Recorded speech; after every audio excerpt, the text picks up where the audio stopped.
the story of a young lady who gets accused of something that she hasn't done and tried and convicted for that crime.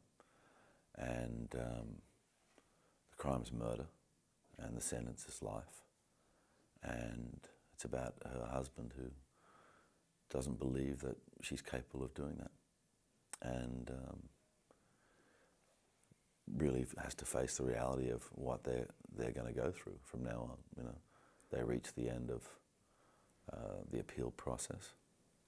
So either he accepts that that's his life and her life from now on, or he tries to do something about it.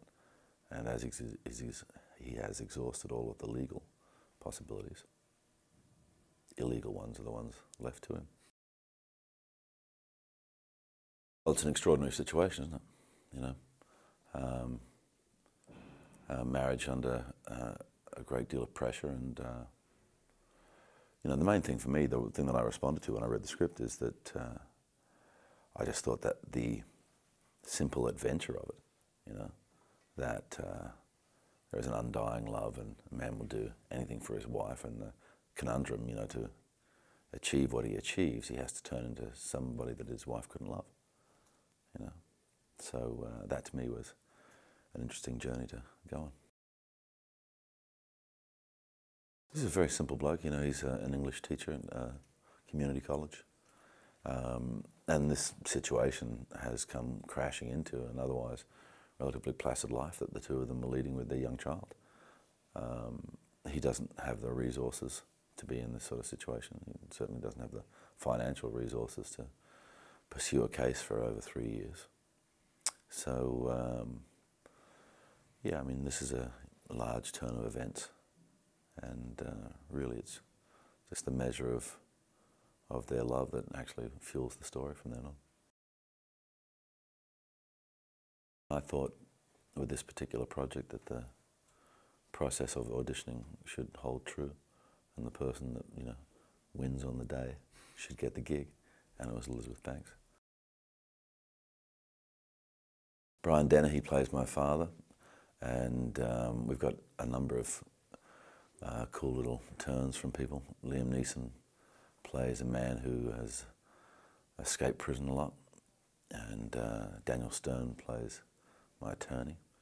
So that's been a fun thing for me, that every week or so somebody new comes along, I get to do a scene with somebody who I respect and whose work I enjoy. I really like Crash. It's a great movie, you know, so that's an excellent calling card. You know, we had a conversation in London, and I think we talked for about an hour and a half or 2 hours, and we didn't agree on anything that we'd discussed. And that's usually a pretty good indicator. That's probably the person I'm going to go and work with. Paul Haggis is directing the film. He directed Crash in the Valley of Ella.